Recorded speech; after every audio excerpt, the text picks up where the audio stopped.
வருண், ம் வீடியோ பாத்தியா? எந்த வீடியோ? வாரிசு வீடியோவா? இன்னும் வாரிசுல இருந்து இளைஞர்கள் வெளியே வரலையா?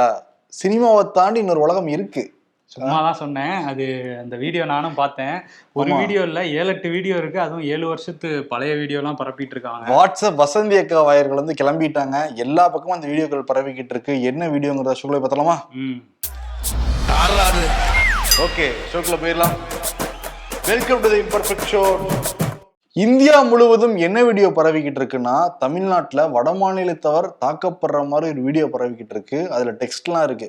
தமிழ்நாட்டுல வந்து வட மாநிலத்தவர்களுக்கு பாதுகாப்பு இல்லை அப்படிங்கிற மாதிரி ஃபுல்லா பரவிக்கிட்டு இருக்கு. முக்கியமா தமிழ்நாட்டுல வேலை செய்யற வட மாநிலத்தவர்கிட்ட பிறந்த உடனே கொஞ்சம் பதட்டம் ஏற்பட்டிருக்கான். இது ஒரு தனி ட்ராக்கு. இன்னொரு ட்ராக் என்னன்னா, நிறைய பேர் ரயில் நிலையங்கள்ல அவங்க ஊருக்கு வந்து கிளம்பிக்கிட்டு இருக்காங்க. இந்த வீடியோ போறதுனாலதான் கிளம்புனாங்கன்னு சொல்லிட்டு திருப்பி இந்த இன்னொரு வதந்தியும் வந்து கிளம்பிடுச்சு. மொத்தம் 2 வதந்தி கிளம்பி இருக்கு. ஆமா, 2 வதந்தி. அது மட்டும் இல்லாம நிறைய வீடியோ, அந்த நம்ம கோவையில நடந்த அந்த நீதிமன்ற வளாகத்தை ஒட்டி நடந்த கொலையை பத்தி டீட்டெயிலா பேசியிருந்தோம்ல, அந்த வீடியோலாம் எடுத்து போட்டு இது வந்து பீகார்காரரை வந்து அடிச்சு கொள்றாங்க அப்படிங்கிற மாதிரி போட்டுட்டு இருக்காங்க. இன்னொரு பக்கம் ராஜஸ்தான் ஜோத்பூர்ல நடந்த ஒரு வீடியோ எடுத்து போட்டு அது பார்க்கும் போதே தெரியுது தமிழ்நாடு இல்லைன்னு, அந்த வீடியோவை போட்டுட்டு இருக்காங்க. கர்நாடகாவில் நடந்தது போடுறாங்க. இந்த மாதிரி நிறைய வீடியோ சமூக வலைதளங்கள்ல பரவிட்டு இருக்கு. வாட்ஸ்அப்ல வதந்தியை பரப்புறாங்க. அந்த வீடியோ பாக்குறப்பே தெரியுது ஹிந்தியில மாறி மாறி திட்டிக்கிறாங்க. இப்ப தமிழ்நாடுலன்னா தமிழ் தானே பேசுவாங்க. அந்த லேண்ட்ஸ்கேப்பை பார்த்தாலும் தெரியுது, மொழியை பார்த்தாலுமே தெரியுது. தமிழ்நாட்டுல அந்த மாதிரி வீடியோக்கள் எடுக்கப்படவே இல்லை அப்படின்னு தான் தெரியுது. டிஜிபி சைலேந்திரபாபு என்ன சொல்றாருன்னா, திருப்பூர்ல ஒரு சம்பவம் நடந்தது, அது 2 கும்பலுக்கு இடையே நடந்த சம்பவம் மட்டும்தான். கோயம்புத்தூர்ல நடந்த சம்பவமும் 2 கும்பலுக்கு இடையே நடந்த சம்பவம் மட்டும்தான். வட மாநிலத்தவர்கள் எங்கேயுமே தமிழ்நாட்டுல பாதிக்கப்படவே கிடையாது. அமைதி பூங்காவா இருக்கு. தேவையில்லாம சட்ட ஒழுங்கு சீர்குலைன்னு நீங்க நினைச்சீங்கன்னா வதந்தி பரப்புறவங்க மீது கடுமையான நடவடிக்கை எடுக்கப்படுங்கிறத சைலேந்திரபாபு வந்து சொல்லியிருக்காரு.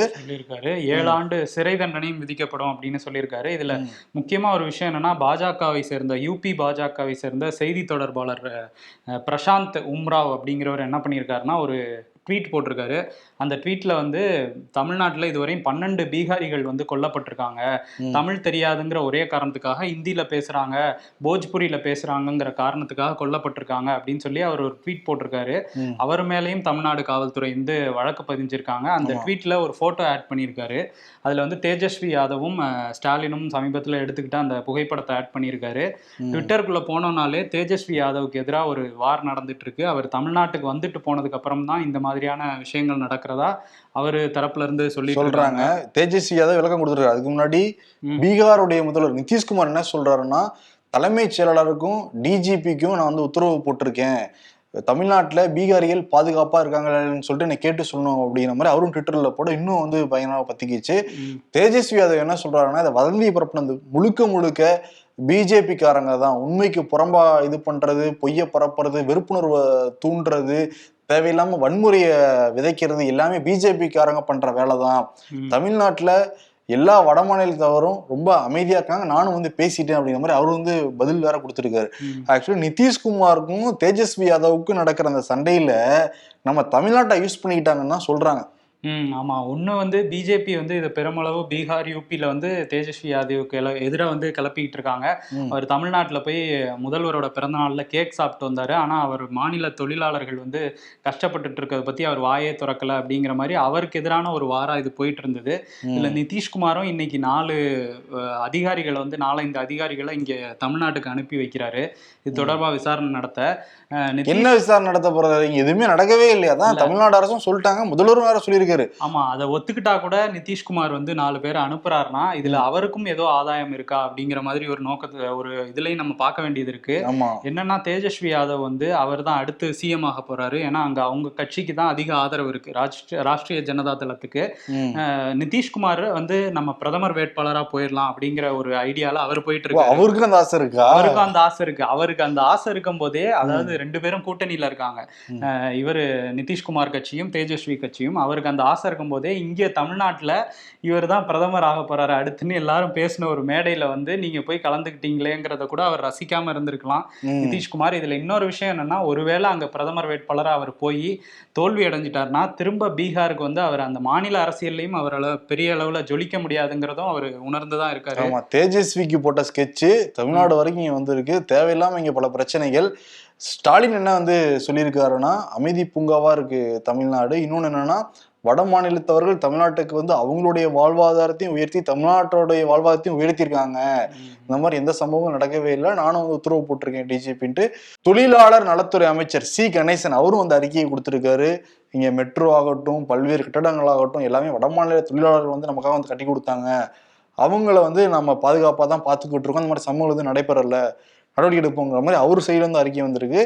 நம்ம விசாரிச்சு பாக்குறப்ப அந்த மாதிரி சம்பவங்கள் எதுவுமே நடக்கவே இல்லை இங்க. ஆமா, இங்க அப்படி ஒரு சம்பவம் நடக்கல. நம்ம நிருபர்கள் வந்து சென்ட்ரல் ரயில்வே ஸ்டேஷன்ல போய் எதுக்காக கிளம்புறீங்க அப்படின்னு விசாரிச்சப்ப, ஹோலி பண்டிகைக்காக நாங்கெல்லாம் வந்து ஊருக்கு போறோம், தமிழ்நாடு தான் எங்களுக்கு பாதுகாப்பா இருக்கு, பீகார் ஜார்க்கண்ட்ல இருக்கிற நிறைய பேர் கிளம்பி போறவங்கள்ட்ட எல்லாம் கூட பேசியிருக்காங்க, எங்களுக்கு அங்க விட இங்கதான் பாதுகாப்பு அதிகமா இருக்கு, நாங்க இங்க ரொம்ப மகிழ்ச்சியா தான் இருக்கோம் அப்படின்லாம் சொல்லியிருக்காங்க நம்ம நிருபர்கள்கிட்டே. எல்லாம் கிளம்பி போறவங்க எல்லாருமே தமிழ்நாட்டுல 10 வருஷம் 12 வருஷம் 30 வருஷம் அப்படி இருந்துட்டு போறவங்க தான் சொல்றாங்க. எங்களுக்கு எந்த பிரச்சனையும் இருந்ததே கிடையாது, அங்கோட இங்கதான் சேஃப்டின்னு சொல்லிட்டு போறாங்க. தேவையில்லாம பீகார்ல நடக்கிற அரசியலுக்கு தமிழ்நாட்டை வந்து பயன்படுத்திக்கிறாங்கன்னா இதுல இருந்து வெட்ட வெளிச்சமா தெரியுது. பீகார் பாஜக கிளப்பின ஒரு விஷயம் இது. கிட்டத்தட்ட யூபியும் பீகார்ல இருக்க பாஜகவினர் கிளப்பின விஷயம்.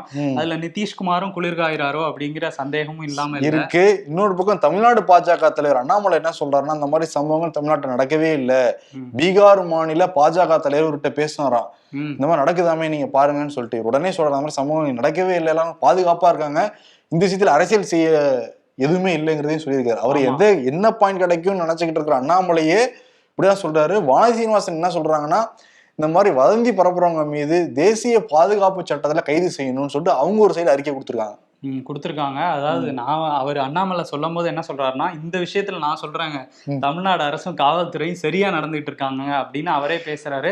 தமிழ்நாட்டுல எல்லா கட்சிகளும் இந்த விஷயத்துல ஒரே புள்ளியில நிக்கிறத வந்து நம்ம பார்க்க முடியும். அதிமுகவே என்னப்பா அதிமுக வரவே இல்லையா? அதுக்குள்ளார அதிமுக வந்து அவங்க பஞ்சாயத்தே பெருசாயிட்டு இருக்குல்ல, கோர்ட்டு கேஸ்ன்னு போயிட்டு இருக்கு. இன்னைக்கு வர இப்ப மார்ச் 9ஆம் தேதி வந்து மாவட்ட செயலாளர்கள் கூட்டத்தை வந்து எடப்பாடி கூட்டியிருக்காராம். அதுல பிஸியா இருந்துட்டு இருப்பாருன்னு நினைக்கிறேன். 2 நாள் கழிச்சு அறிக்கை விடுவாங்க. 2 நாள் 3 நாள் கழிச்சு அறிக்கை வரும். ஓபிஎஸ் ஒரு 3 நாள் கழிச்சு தான் அறிக்கையே விட்டுருந்தாரு. 3 நாள் 4 நாள் கழிச்சு அறிக்கை விட்டா எப்படி கட்சி டெவலப் பண்ணுவார் அவரு? எல்லாமே ஸ்லோ ப்ராசஸா இருக்கு பாருங்க ஆரம்பத்துல இருந்து அவர் சைடு. விஜயகாந்த் அப்படிதான் பாவம். விஜயகாந்த் பேர்ல அறிக்கை வருது, அந்த விஜயகாந்த் அதை படிச்சு அனுப்புறாரா இல்ல அவருக்கு அவரோட பேர்ல அனுப்புறாங்களாங்கிறது தேமுதிகவுடைய அந்த தலைமை கழகம் இருக்குல்ல, 3 பேர் கொண்ட குழு பிரேமலதா, சுத்தீஸ், விஜயபிரபாகர், அவங்களுக்கு மட்டும் தான் தெரியும். அந்த அறிக்கையில என்ன இருக்குன்னா, பணநாயகம் தான் வந்து வென்றிருக்கு, இவங்க வந்து துஷ்பிரயோகம் பண்ணிருக்காங்க. நான் கூட புதுசா எதுவும் இருக்குமோன்னு நினைச்சேன். அதே பணநாயகம் தானே, அது விஜயகாந்த் பேர்ல வந்திருக்குப்பா. விஜயகாந்த் பேர்ல வந்து திருப்பி மீண்டெழுவோம், பீனிக்ஸ் பறவை மாதிரி மீண்டெழுவோம் அப்படின்னு சொல்லிட்டு தேமுதிக சொல்றாங்க. பட் விஜயகாந்த் படிச்சிருந்தா ரொம்ப சந்தோஷப்பட்டிருப்பாரு. விஜயகாந்த் படிச்சிருந்தாருன்னா வருத்தம் தான் பட்டிருப்பாரு. இப்ப இருக்க நிலைமையை பார்த்து இவங்க கையில எல்லாம் கட்சி மாட்டிக்கிச்சே அப்படிங்கிற மாதிரி. ஓபிஎஸும் அதே மாதிரி அந்த 3 நாள் கழிச்சு அறிக்கை விட்டார்ல, எடப்பாடிங்கிற துரோகி கையில சிக்கினதுனாலதான் வந்து தோல்வி அடைஞ்சிருச்சு அதிமுக அப்படிங்கிற மாதிரி சொல்லியிருந்தாரு. ஏன் இவ்வளவு சீக்கிரம் சொல்லியிருக்காரு? இன்னும் 4 நாள் கழிச்சு கூட சொல்லியிருக்கலாம். இல்ல, அவர் அந்த துக்கத்துல இருந்து கொஞ்சம் வெளியே வரலன்னு அவரோட ஆதரவாளர்கள் எல்லாம் சொல்றாங்க. அதனாலதான் லேட்டா வந்துச்சுன்னு சொல்லிட்டு இருக்காங்க.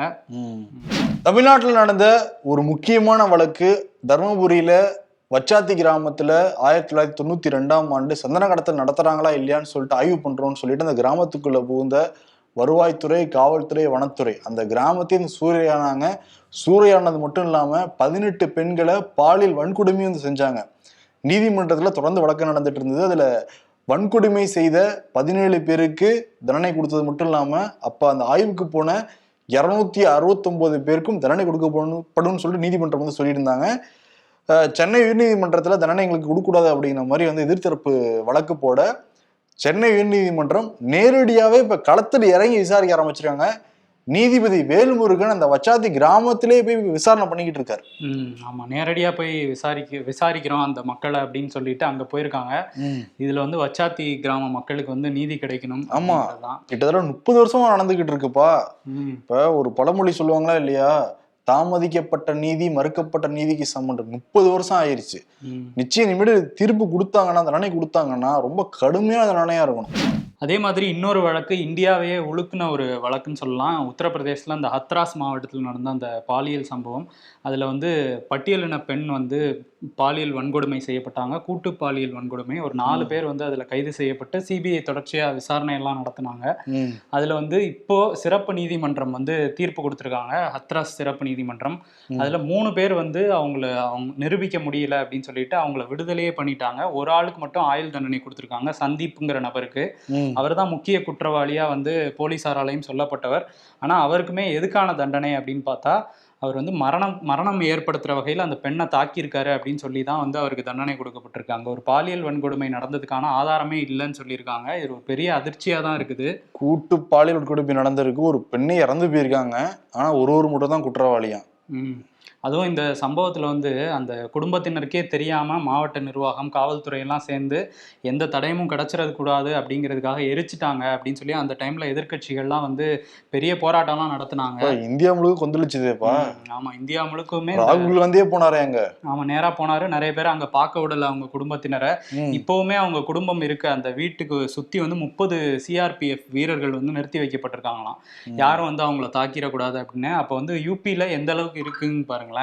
வந்து தாக்கிடுவாங்க அப்படிங்கிற ரேஞ்சுக்கு தான் இருக்கு. அவங்க வீட்டில் இருக்கவங்க கிட்ட சில பேர் போய் பேசியிருக்காங்க நேஷனல் மீடியால. அப்ப என்ன சொல்லியிருக்காங்கன்னா, எங்களால வெளியே வர முடியல, எங்க வீட்டுல 3 பிள்ளைகள் இருக்காங்க, அவங்க பள்ளிக்கூடத்துக்கே போக முடியல. அரசு வந்து எங்களுக்கு ஒரு 25 லட்சம் ரூபா கொடுத்தாங்க, அதை வச்சுதான் இப்போ வரையும் ஓட்டிட்டு இருக்கோம்.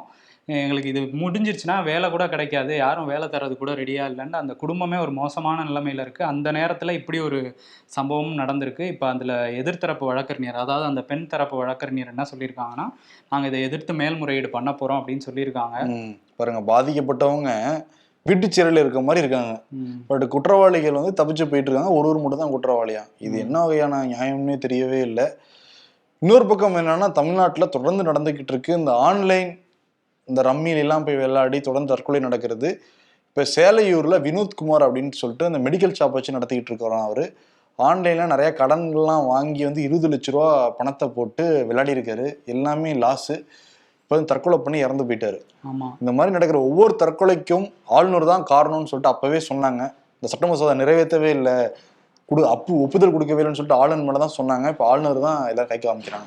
தமிழ்நாட்டில் அனைத்து சாதியினரும் அர்ச்சகராகலாம் அப்படிங்கிற திட்டத்தை 2007ஆம் ஆண்டு கொண்டு வந்தாங்க. அதற்கு பிறகு நீதிமன்றம் போய் அப்படியே நிறுத்தி வச்சிருந்தாங்க. திருப்பியும் வந்து ஸ்டாலின் கவர்மெண்ட் வந்ததுக்கு பிறகு அது புத்துயிர் பெற்றது. 28 பேருக்கு வந்து நியமன ஆணையெல்லாம் கொடுத்தாங்க. இப்போ அதில் 2 பேருடைய நியமன ஆணையை வந்து ரத்து பண்ணியிருக்காரு சென்னை உயர்நீதிமன்றத்துடைய மதுரை கிளை. அதில் இருக்கிற நீதிபதியா இருக்கிற ஜிஆர் சுவாமிநாதன் நீதிபதி. ஆகம விதிப்படி நியமிக்கப்படலைன்னு சொல்லிட்டு ரத்து பண்ணியிருக்காரு. இதுக்கு நிறைய எதிர்ப்புகள் கிளம்பிட்டு இருக்கு. எந்த விதிப்படின்னு தெளிவா சொல்லுங்க அப்படிங்கிற மாதிரியான கேள்விகளும் ஒழிச்சுட்டு இருக்கு. திமுக சைட்ல இருந்து சொல்லிட்டு இருக்காங்க சில பேர் சமூக வலைதளத்துல. அதே மாதிரி ஊப்பில பாத்தீங்களா, சட்டமன்ற அந்த வளாகத்துக்குள்ளேயே நீதிமன்றம் வளாகம் மாதிரி ஒரு மாத்திருக்காங்க. மாத்தி கூண்டெல்லாம் கொண்டு வந்து வச்சு அதுல ஒரு 6 காவல்துறை அதிகாரிகள் நிறுத்தி சபாநாயகர் வந்து விசாரிக்கிறாரு. அது என்ன விஷயம் அப்படின்னா, 2004ல் அப்ப பிஜேபி எம்எல்ஏவா இருந்த சலீல் வைஷ்ணவ் அப்படிங்கிறவர் என்ன பண்ணிருக்காருன்னா, ஏதோ மனு கொடுக்க கலெக்டர் ஆபீஸ்க்கு போயிருக்காரு. அப்ப இவங்களை வந்து தடுத்துவாங்களாம் அவங்க, இந்த 6 காவல் அதிகாரிகளும். அவங்கள வந்து இப்ப நான் வந்து கேஸ் கொடுக்குறேன்னு சொல்லி சட்டமன்றத்துல வந்து இது புகாரா கிளப்பியிருக்காரு. இப்ப அவர் வந்து மேலவை உறுப்பினரா இருக்காரு. அவர் வந்து கிளப்பினோம்னா சரி நாங்க இதை விசாரிக்கிறோம் அப்படின்னு சொல்லி அங்க நீதிமன்ற செட்டப்ல சபாநாயகர் விசாரிச்சு அவங்க 6 பேருக்கும் வந்து ஒரு நாள் சிறைனா எப்படின்னா, சட்டமன்ற வளாகத்துக்குள்ளேயே ஒரு அறையை ஏற்பாடு பண்ணி அதில் 6 பேரையும் நைட்டு 12 மணி வரையும் அடைச்சி வச்சு அவங்களுக்கு சாப்பாடு, உணவு, தண்ணீர்லாம் நாங்கள் கொடுக்க சொல்கிறோம்னு சொல்லி இதை பண்ணியிருக்காங்க. அது 2004ல் சமாஜ்வாடி கவர்மெண்ட் இருந்துச்சு. இப்போ எதிர்கட்சி தலைவராக இருக்கிற அகிலேஷ் யாதவோட அப்பா முலாயம் சிங் யாதவ் வந்து சீஃப் மினிஸ்டராக இருந்தார். அப்போ என்னை அவமானப்படுத்திட்டாங்கன்னு சொல்லி இவ்வளோ வருஷம் கழித்து எனக்கு நீதி வேணும்ன்ட்டு ஒருத்தர் போய் இது பண்ணியிருக்காரு. ஆனால் அங்கே நிறைய வழக்குகளுக்கு இன்னும் சரியான நீதி கிடைக்காம இருக்கு யூபியில். பாத்தீங்களா, இது வந்து 2004 இது பண்ணப்ப எவ்வளவு வேலை வெட்டி இல்லாம இருக்காங்கன்னு தெரியுது. ஒரு சட்டமன்றத்துல மக்கள் பிரச்சனையை பேசாம இவங்களை ஏதோ தடுத்து நிறுத்திட்டாங்க அப்படிங்கிறதுக்காக ஒரு 6 காவல்துறை அதிகாரிகள், அதுக்கப்புறம் இவங்க தான் அந்த காவல்துறை அதிகாரிகள் தானே இவங்களுக்கு பாதுகாப்புலாம் கொடுக்குறாங்க. அவங்களே இப்படி கூண்டில் நிறுத்தி ஒரு நாள் ஒரு ரூம் ரெடி பண்ணி எவ்வளவு வேலை இல்லாம இருக்காங்க தான் போல. இதெல்லாம் நினைச்சு சிரிக்கிறதா அழுகுதான்னு தெரியல. பட் ஆனா ஒரே ஒரு சந்தோஷமா இருக்கு, இந்த மாதிரி காமெடி குத்துக்கெல்லாம் தமிழ்நாட்டுல நடக்கல. இங்க நிறைய காமெடி நடக்கும்னு வச்சுக்கோங்களேன், பட் வட மாநிலத்தில் நடக்கிற மாதிரி நடக்கலங்கிறது யூபில ஆறுதல். யூபில நடக்கிற மாதிரி எல்லாம் எங்கேயும் நடக்காது. ஆமா, அந்த மாதிரிதான் இருக்குது. டெல்லிக்கு போவோம், மணிஷ் சிசோடியாக்கு பெயில் கிடைச்சதா இல்லையா, அப்ளை பண்ணிட்டே இருந்தாரு, பெயில் பண்ணிட்டு இருந்தாரு. இன்னைக்கு வந்து இன்னும் 2 நாள் எக்ஸ்டென்ஷன் கேட்டிருந்தாங்க, நாங்க கஸ்டடியில வச்சு விசாரிக்கணும் அப்படின்னு சொல்லி சிபிஐ. அது மாதிரி கோர்ட் வந்து கொடுத்துருக்காங்க. அதனால மண்டே வரையும் வந்து கஸ்டடியில தான் இருப்பாரு, பெயில் கிடைக்கல அப்படிங்கிறது தான் இப்ப தகவல். ஓகே. மேகாலயால வந்து கொன்ராட் சங்மா இருக்காருல்ல, அந்த என்பிபி கட்சி தலைவர், அவர் வந்து எனக்கு வந்து 32 எம்எல்ஏக்கள் வந்து ஆதரவு இருக்குன்னு சொல்லி அவர் போய் கொடுத்துருக்காரு கவர்னர் கிட்ட அந்த ஆதரவு பட்டியலை. எதிர்த்தரப்புல யுனைடெட் டெமோக்ராட்டிக் பார்ட்டின்னு ஒரு பார்ட்டி இருக்கு, அவங்களும் எங்களுக்கு 30க்கு மேல ஆதரவு இருக்கு, 31 எம்எல்ஏ ஆதரவு இருக்குன்னு போய் கொடுத்துருக்காங்க.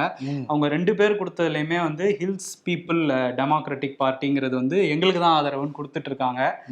யாருக்கு ஆதரவுங்கிறது இனிமேதான் தெரியும், யார் ஆட்சி அமைக்க போறா அப்படிங்கிறது. ஆளுநர் மண்டையை வச்சுக்கிட்டு இருப்பாரு நினைக்கிறேன் மேகாலயால. சரி, அதே மாதிரி ஐநா இருக்காங்களே, ஐநாக்கு போனாப்பா கைலாசா, பெரிய தொடர்கதையா அதுவும் மாறிடுச்சு. ஐநாக்கு போன கைலாசா பிரதிநிதிகள் வந்து அந்த சமூகம் பொருளாதாரம் தொடர்பான விவாதத்துல கலந்துக்கிட்டு பேசினாங்க. அப்புறம் ஐநா வந்து அவங்க பேசலாம் நாங்க ஏத்துக்க மாட்டோம்னு சொன்னாங்க. கைலாசா பிரதிநிதியா ஐநாவுக்கு போன விஜய பிரியா அப்படிங்கிறவங்க ஒரு ஸ்டேட்மெண்ட் கொடுத்துருக்காங்க. நாங்க வந்து அமெரிக்கா மேலையும் இந்தியா மேலையும் ரொம்ப வந்து மதிப்பு வச்சிருக்கோம், கைலாசாவை பத்தி இந்தியாவில் யாரும் தப்பா பேசணும், நடவடிக்கை எடுக்கணும், தேவையில்லாம ஐநா சொன்னதை மாத்தி சொல்லிட்டு இருக்காங்கப்பா அப்படிங்கிறாங்கப்பா. ஆமா, அவங்க என்ன சொல்லியிருக்காங்கன்னா, இந்து விரோத சக்திகள் தான் வந்து நித்யானந்தாவை துன்புறுத்துறதா வந்து நான் சொல்லியிருந்தேன், ஆனா வந்து நித்யானந்தாவை இந்தியாவே துன்புறுத்திருச்சுங்கிற ரேஞ்சுக்கு மாத்துறாங்க அப்படிங்கிற மாதிரி தான் அவங்களோட ஸ்டேட்மெண்ட் இருந்தது. ஒரு வந்து தேடப்படும் குற்றவாளி நித்யானந்தா, அவரை பத்தி யாராவது இங்க சொன்னாங்கன்னா இந்திய நடவடிக்கை எடுக்கணுமா, முதல்ல அவர் எங்க இருக்காருன்னு முதல்ல சொல்லுங்கப்பா. இல்ல, ஆனா இன்டர்போல்ல கூட அவர் வந்து எங்க இருக்காருன்னு தேடிட்டு இருக்காங்க. இங்க இந்தியாலயும் அதிகாரிகள் வந்து தேடிட்டு இருக்காங்க. ஆனா அவர் கிடைக்கவே மாட்டேங்கிறாரு. அவர் சீடர்கள், அவரோட நெருங்கிய சீடர்கள்லாம் வெளியே வந்து போயிட்டு இருக்காங்க, இவரும் அப்பப்ப வீடியோல வந்துட்டு இருக்காங்க. ஆனா அவரை ட்ராக் பண்ணவே முடியல. எப்படி அவரோட ட்விட்டர் ஹேண்டில் பாத்தீங்கன்னா இந்துக்களுடைய போப்பாண்டவரம் அவரு அப்படிதான் போட்டிருக்காங்க. SPHன்னு ஏதோ ஒண்ணு போட்டு தலையும் ஏதோ ஸ்பீச் எல்லாம் கொடுத்துக்கிட்டு இருக்காரு. QR கார்டு எல்லாம் போறாரு. நான் QR கார்டை ஸ்கேன் பண்ணி பார்த்தேன். சிட்டிசன்ஷிப் வாங்கிட்டீங்களா? அது ஸ்கேன் ஆகலையா? அப்ப அதுவும் சும்மாவா? கைலாசா மாதிரி அதுவும் சும்மாதான் போல QR கோடும். ஆமா, இதெல்லாம் நித்யானந்தா கேட்டுக்கிட்டு தான் இருப்பீங்க, பார்த்துட்டு தான் இருப்பீங்க. முடிஞ்சா எனக்கு டேக் பண்ணி சொல்லுங்க. நிறைய வீடியோ நீங்க போறதுனால எல்லாத்தையும் பார்த்துட்டு இருக்குது, எங்களுக்கு டைம் இல்ல. உங்களை பத்தி பேசிருக்கப்பா, அதுக்கு பதில் இருக்குப்பான்னு நீங்க சொன்னீங்கன்னா டேக் பண்ணி விடுங்க, நாங்க தெரிஞ்சுக்கிறோம். வேலை இருக்கா இல்லையா?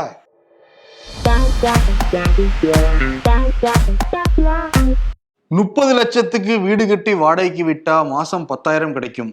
அதே காசுல ஸ்லீப்பர் கோச் பஸ் வாங்கி டிராவல்ஸ்ல விட்டா டெய்லி 10,000 வருமானம் வரும். யோசிங்க Chettiar. Tamil movies, heroine plays character or government officer role. Director Kannayiram, அந்த காட்டன் சாரி எடு.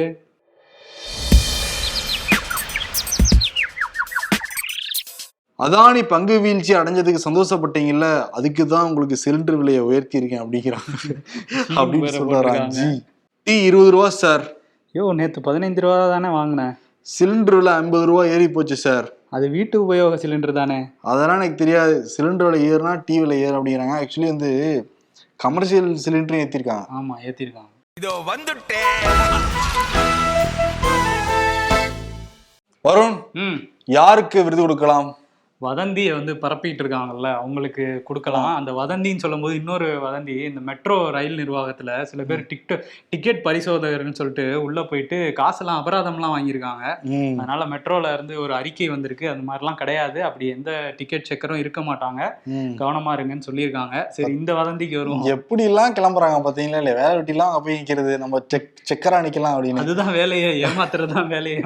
டிக்கெட் வச்சாதான் வெளியே வர முடியும், டிக்கெட் வச்சாதான் உள்ளே போக முடியும். இது கூட பேசிக் தெரியல. சரி, ஓகே, நம்ம யாருக்கு கொடுக்கலாம்னா, இந்த வாட்ஸ்அப் வசந்தி அக்கா வாயர்கள் இருக்காங்கல்ல, வாட்ஸ்அப் வாயர்கள் எதையாவது ஃபார்வர்ட் பண்ணிக்கிட்டே இருக்கிறது, பொருளைகளை ஃபார்வர்ட் பண்ணிக்கிட்டே இருக்கிறது. அதனால வந்து வாட்ஸ்அப் தொழிலாதான பண்ணிட்டு இருக்காங்க. வாட்ஸ்அப் தொழிலாளர்கள் ஜாக்கிரதை, தமிழ்நாடு அரசு கங்கணம் கட்டிட்டு பார்த்துக்கிட்டு இருக்காங்க.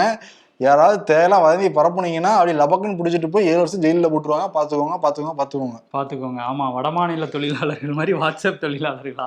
அதேதான். ஓகே, அவங்க விஷயத்துல வதந்திகளை பரப்புறவங்களும் ஜாக்கிரதையா இருக்கணும். நம்ம தமிழ்நாடு அரசும் கொஞ்சம் வதந்திகளை கண்ட்ரோல் பண்றதுல கவனமா தான் இருக்கணும். ஆமா, அதனால ஸ்டாலினுக்கும் டிஜிபிக்கும் சேர்த்து கொடுத்துடலாம் அந்த விருதை. ஓகே, வாட்ஸ்அப் தொழிலாளர்கள் ஜாக்கிரதை சொல்லிட்டு விடைபெறுகிறோம். நன்றி, வணக்கம்.